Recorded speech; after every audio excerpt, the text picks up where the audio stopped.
welcome to the Art of Decluttering podcast. I am your host, Amy Revell. It is great to be with you today, and it has been a really exciting week for me. I have had a lot of media exposure this week, all around a topic that I am super passionate about and have a lot of personal experience in. And so I thought it would be perfect to come in and do a podcast episode all around this topic. You may have seen some of the articles that I've shared online. You might have seen it on my socials. You might have got an email with the details in it. But basically, I was contacted by a journalist a couple of weeks ago, and we were just talking about outsourcing. And we were talking about how you can outsource within your home and outside of your home. And I mentioned to her that one of the things our family does for outsourcing is we actually hire my dad as our chef. And so I want to go into today and talk to you about outsourcing, and not because it's some random topic that has nothing to do with decluttering and organizing, but actually because outsourcing is a great way to have organization in your home, as well as to declutter some of that mental load and some of those responsibilities and tasks that don't light you up, you don't have time to do, or it's not efficient for you to do. And so today I want to talk to you about outsourcing in a few different ways. So there's outsourcing inside your home, inside your household. There's outsourcing to independent contractors, and there's general commercial outsourcing. And so I'm going to kind of talk about all three of those, because I think sometimes when someone says, I want to share about outsourcing, they just think, oh, that's great. You're going to pay for a personal assistant or a housekeeper or something like that. But outsourcing is actually more about saying, okay, this is what's on my plate. These are the responsibilities that I have. How can I manage that and engage others to help? You know, we're not islands. We actually interact with each other. We have jobs. You know, we work in a culture where outsourcing is done all the time. So this is where I thought I would start. I thought I'd start with like commercial outsourcing. And let me tell you a few of the things that I do to outsource in our family that are really significant parts of our family that I outsource to other people and sometimes to strangers. So one of the things I outsource is I outsource all of my own clothes making. I do not make any of my own clothes. I outsource that. I outsource it to retailers and manufacturers, and I buy my clothes ready-made. That's a luxury that I can afford to do that, right? So when you think about outsourcing, you're not thinking, oh yeah, I outsource all of my clothes manufacturing. I've never made a shoe in my life. Now, for those of you who may not know, I actually did work in the footwear industry for a few years. And so I've designed my own shoes, but I've never with my hands made a pair of shoes. I outsource that. I outsource my dentistry. I've never given myself a filling. I've only ever had one filling in my life. I didn't do it myself. I outsource my haircuts. I've trimmed my hair on occasion. I've got a sister who is excellent at giving herself haircuts. I have not been that game. And so that's something that I outsource. I could, theoretically, I totally could cut my own hair. It would look nowhere near as good as it does when Danny does it.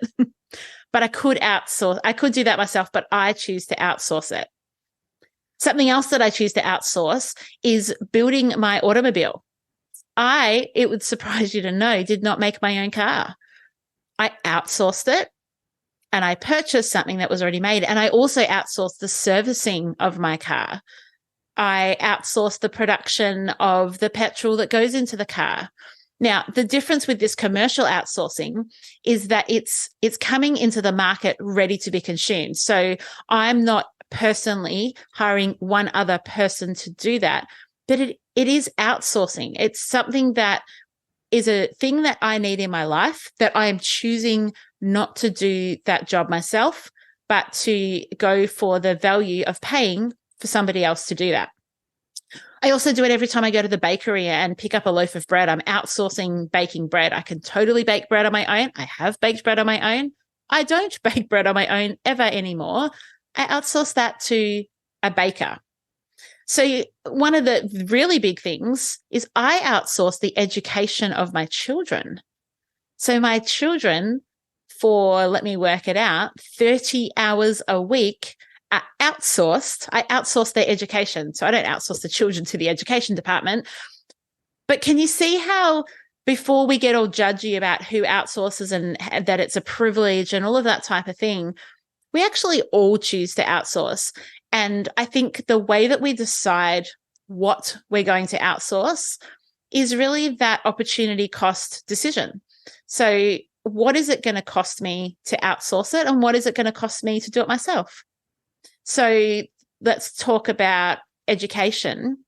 It might cost me a couple of $1,000s a year. And I'm in Australia and we've got an incredibly generous education system where the government offers education. So you can choose to go private, but the government offers education to all Australian children. So my children, for a couple of $1,000s a year, get a full education. Now, the cost, if I was to take that responsibility and do that myself, would actually be that I then couldn't work, that their education would suck because I don't know geography and history and I don't know how to teach grammar and I've forgotten how to do long division. And so the opportunity cost is it's actually better for their socializing and for their development and all of the things for them to have their education outsourced. So that's kind of your commercial outsourcing.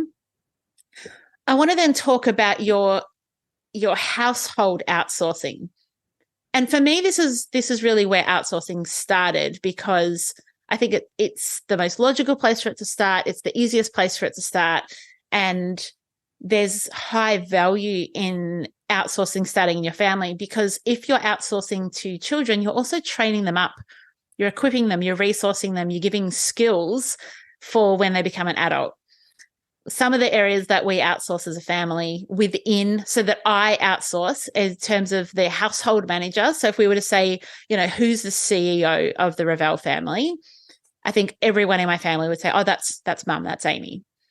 And so one of the things that is outsourced is all of our washing is done by our beautiful Jesse, who's 17. He does the sheets, the towels, everybody's clothes. He manages it from taking it from the dirty clothes baskets, putting the washing on, putting it in the dryer, making sure it's hung out on the line, bringing it in, sorting it out, and then he puts the baskets in our bedroom. So, I will take off a work shirt, put it in the dirty clothes basket, and then magically it will come back to me in a clothes basket clean. So that's something that we have outsourced to him. He's excellent at it, and he will, within that load, outsource to us at times. So sometimes he'll, have put a load on and he'll be going to school in the morning and he'll say, oh, Mum, are you working from home today? Yeah, I am, buddy. He goes, great. I've got a load of washing that's finished. Do you mind hanging it out? It's going to be a nice day. Right. So he's managing the mental load of it. And within us outsourcing to him, he's then inviting us to come in and work with him on a team. Outsourcing within a family generally doesn't mean you take that, you do it all. I don't want to hear from you. I don't want to help sort it out. Some other areas that we outsource is I don't clear the table at the end of dinner.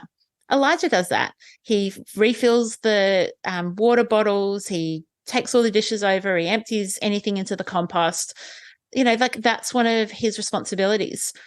I also don't empty bins in our house. That, again, is Elijah's responsibility. So he has an alarm set on his phone. So he's carrying the mental load for it. An alarm set on his phone that goes off on the night before bins are collected on a Thursday morning.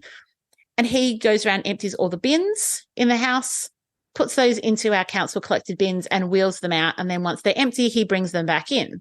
And so that's been completely outsourced to him. And there are so many things you can outsource in your family. You can outsource if you've got teenagers, you could outsource them going and ordering your groceries online, or you could drop them off at the grocery store. How cool would this be? Go get a coffee, come back. They've got a trolley. They've filled the list. They've done all the things. And then you just pack it all in the car and go home with them. There's so many different ways that you can outsource. And within the family, it might be, doing the dishes. It might be meal prep or cooking. It might be walking the dog or looking after a pet or tidying up toys, cleaning windows. There's so many things that it takes to run a successful household that you can outsource. If you live with anybody else, you can outsource those. And even if you live on your own, you might find that you want to outsource that in a shared capacity. And so it might be that you partner with a neighbor and you think, you know what, every Sunday night we're going to cook double and we're going to swap so that I can have a portion of your meal, you can have a portion of mine. And on Monday, we don't have to cook because we've got a meal prepared. When my kids were little, I organized like a little a food swap amongst some of my friends. And so I think there were 6 of us that were engaged in this little thing that we did for quite a few months. But the idea was we saw each other at church on a Sunday. And the idea was, like, I think we did it once a month from memory, is that once a month on a particular date, everyone would turn up with 6 portioned meals for 2 adults and 2 kids. They were all frozen and ready to go, ready to be heated up. And you would just bring those. And when you came, you would bring your 6. So let's say, for argument's sake, I had cooked a curry. I would have 6 takeaway containers of exactly the same curry. So I just did one bulk cook. So I just cooked, really big chicken curry, separated it into these containers. So I would turn up with my 6, but I would leave with 6 different meals. Okay, like this is it. It was so good. I would leave with a pasta sauce. I would leave with a soup. I'd leave with a casserole, because everybody just cooked their one thing and did it in bulk. So it's cheaper, quicker, more efficient. But then when you go away, you've all got these amazing meals that you didn't have to cook, that you didn't have to shop for, that you didn't have to think about. And sometimes you would discover a food that you just love. Like you didn't even know that you could put that together, or you never would have thought of making that thing. And so there are so many different ways that you can kind of do that outsourcing without it being a paid thing, like just within family and friends. And how does this work to serve both of us? And how does this work to build community? So what I want to do is, after the break, I want to come back and talk to you about some of the outsourcing that we do as a family that is actually paying other people to do things for us, and give you some ideas of how that might work for you as well. I'll be back in just a second.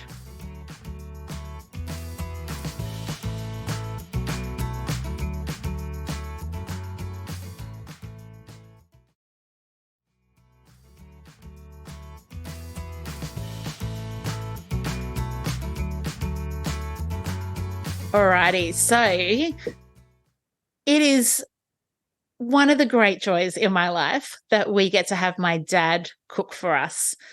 When I first voiced to Cal, oh my gosh, babes, you know what I would love? Like, one of my goals would be, I'm working hard, I'm running a business. One of my goals would be that we could hire a personal chef. And the look on his face was like I had just told him we were going to buy a yacht and live on a yacht with a full staff, and that was going to be our life. Like it was so opulent to him. And admittedly, I didn't know how we were ever going to get there. But cooking for me is just such a practical thing. I don't enjoy it. I don't enjoy meal planning. I don't enjoy any of that. And so what it looked like for us to start off with is we couldn't afford to hire a personal chef. So it started off, as I said, just with that meal swap amongst friends. And then the next step was we actually started using meal kits. So for us, we used HelloFresh, and we used those guys for a couple of years.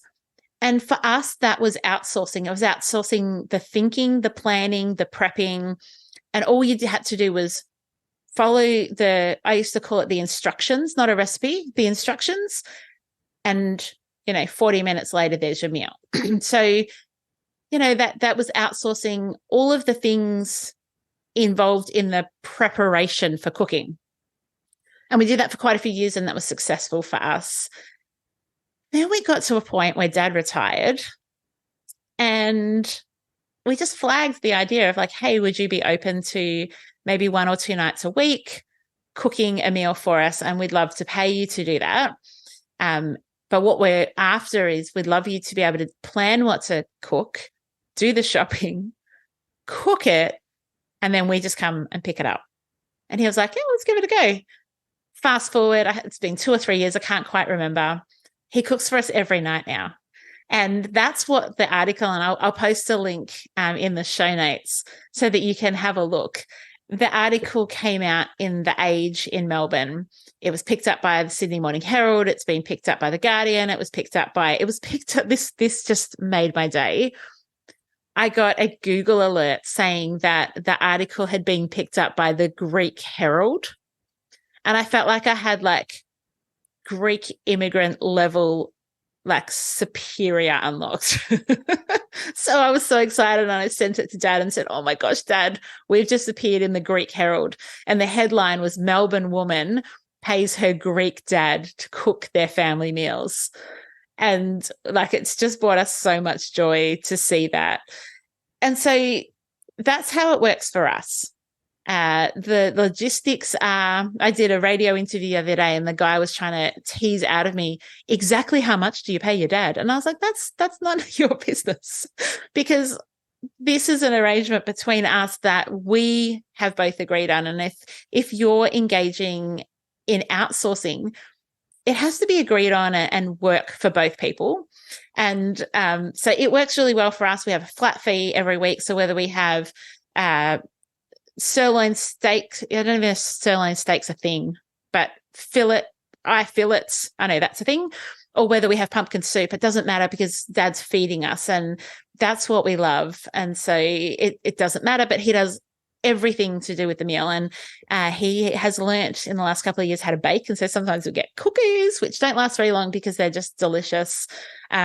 He made Elijah's day yesterday because he dropped off some fruit salad. So he was pretty stoked with that. So that's a huge part of the outsourcing for us. It has changed everything. It has been the best investment that I can think of that we've made in the last few years. It makes us happy. It keeps us healthy. We don't spend money on takeaway very often because we don't need to get takeaway very often, because we have the meals hot and delivered each day. Okay, so that's a huge thing for us, obviously. But let's think about what other areas we've outsourced. This year, we've outsourced our gardening. So we've hired a couple of gardeners that come once every 3 weeks, and they just do their thing. It's beautiful. They also do the gardening for all of our neighbours. So I think every house that surrounds us, they do as well. So it's perfect. They come, they do all the neighbourhood, everybody knows each other, and it's really lovely. And so I just say to them, just make the garden look good. I don't care what they do. So sometimes they mow, sometimes they whippersnipper, sometimes they trim hedges, or they cut back a tree. They've got free reign. I'm like, it doesn't need to be a beautiful garden, but just keep it under control. And that has been great, because it's just taken that mental load off for Cal, because he was previously responsible for that. And he would, think about, okay, well, the whippersnipper needs a new whippy thing, the thing that goes around, and I've got to get the vacuum cleaner fixed. Yeah, you're not vacuum cleaning the garden. Maybe that's the problem. The lawnmower. And so we would be constantly looking in the garden going, oh, we're such black thumbs. Like, we need help. And now we've got gardeners to do that, which we absolutely love. Let me think what else we outsource. I know what else we outsource. Our family hires for an hour a week, a personal trainer. And so an exercise physiologist, we go to a Pilates studio and we hire the studio out, and we hire an exercise physiologist, and she runs a class just for the Revels. Now, why I love this so much is because it's efficient for us. We get to exercise together, but we each get to have the focus on a different thing. So I might be working on my core strength, whereas Jesse's working on his balance and Elijah's working on his flexibility. And yes, it's a lot more expensive than if we just got a gym membership. We could probably get a gym membership for a week for all of us for the price that we pay, but we wouldn't use it. And we know ourselves really well. And so the best use of our money in the health and fitness realm is to have her once a week. There's accountability. We're turning up. It's an investment for us, but we get personalized care. We have that relationship. We trust her. She's an experienced exercise physiologist. That's not someone who's done a 6-week course. Not that there's anything wrong with that, but it's not what we were looking for. And so that is another area that we outsource. And so I want to challenge you to think what space in your home, what chore, what task, if I said to you, all right, I'm going to come into your home, I'm going to give you 3 hours a week. What would you like me to do? Free of charge, free of charge. What would you like me to do? And you might come back and think, oh, I've got a list. It'd be gardening, it'd be doing the grocery shopping, it'd be running the kids around to their different activities. It would be someone who could come in and strip the beds, wash the bed sheets, and change all the beds. That's the thing I would love. I put a poll in our Facebook community the other day. If you're not in the Facebook community, please come and join. It is an awesome place to be. I get private messages from people who are in the group all the time saying to me, oh my goodness, thank you so much for creating this community. It is encouraging and uplifting and inspiring. And I just come in and feel like I'm being cheered on by people. And so come in there. I put a poll up, like, would you rather a driver 5 nights a week, a chef, a cleaner, I can't remember, a teacher maybe was the last one. I can't quite remember what the last one was. And, lots of people saying, oh, this is what I would like. This is what I would like. What I would actually do, I want to challenge you. How can you make that happen? If you actually, the thing that is the biggest burden for you is driving your kid to gymnastics 5 nights a week, what would it look like if you said to one of the other parents at gymnastics, hey, this is the problem I have. I'm looking for a solution to it. I'm willing to pay this amount of money if you could pick up my daughter and bring her back after gymnastics each time. And maybe they live, a couple of kilometers or miles from your house. And so be creative. Like, if that's the thing that you really want the help with, how can you make it happen? Is there a neighbor who is an 18-year-old and is home from university by 4 o'clock each day and they could help? Like, the outsourcing doesn't have to be that you're hiring a limousine service for your children. It doesn't have to be that you have a Michelin star chef cook for you. But it might be that you do know someone who's, saving up for their kids to get braces. And you're like, actually, I'm looking for a cleaner. Like, would you be interested for $50 a week? Just whenever it works in the week, just come and clean my house. Think creatively, because I wasn't sure that I would ever be able to hire a chef. And I don't know that I'll always have a chef. However, in this season, it is incredibly amazing for us to have outsourced in that way. It works for us. I hope that it continues to work for Dad, but if not, we'll find another solution, because I think the creativity that comes with outsourcing, it gives you freedom to do the things you love. So because we're not having to go to the shops, prep a meal, plan a meal, cook a meal, do all those things every single night, I get to work doing the job that I love. Cal can listen to a podcast and be outside or play his guitar or work late or hang out with the kids. Like, we have freedom. And ultimately, that's what decluttering and organizing does for you, is it's just having that freedom. And so outsourcing is part of that, managing that big mental load that you're carrying and going, okay, who can I bring in to help with that mental load? One area that you might be ready to have outsourced help in is in your decluttering and organizing. Literally what my business does is we're providing outsourced services. Like, doesn't sound very exciting when you say it like that, but that's what we do. Is when people are like, actually, I, for whatever reason, need help in this area, we come in and we wave our magic wands and we help with your decluttering and organizing. So whether it's that you're too tired, you're too busy, you just don't want to do it, doesn't matter. Let us come and help you. If you're in Victoria or you're in Western Australia, let me know. We're here. We'd love to help you. If you're anywhere else in the world, we have virtual sessions. So maybe the thing today is that you're going to bite the bullet and you're going to go to my website, theartofdecluttering.com.au, and you're going to put an inquiry through. You're not going to commit to anything, but you are going to put an inquiry through and go, hey, what would it look like to have someone come out and help me to get that playroom under control? I really need to outsource that job. So that's what I want to challenge you with today. I hope that it's been super fun. It's been great for me thinking through things like, oh yeah, I do outsource the making of my clothes and the baking of my bread and my dentistry work. Outsourcing is really what our culture is built on. It's a huge foundation of it. And so how do we use that creatively? That's it for today. I've had a lot of fun. I hope you have too. If you want more decluttering and organizing goodness, you can just scroll back in the feed. There's like 300 and I don't know, maybe even 400 episodes. So go back, pick an episode, have a listen, pick an area in your home, declutter, play along. And until next week, enjoy the freedom.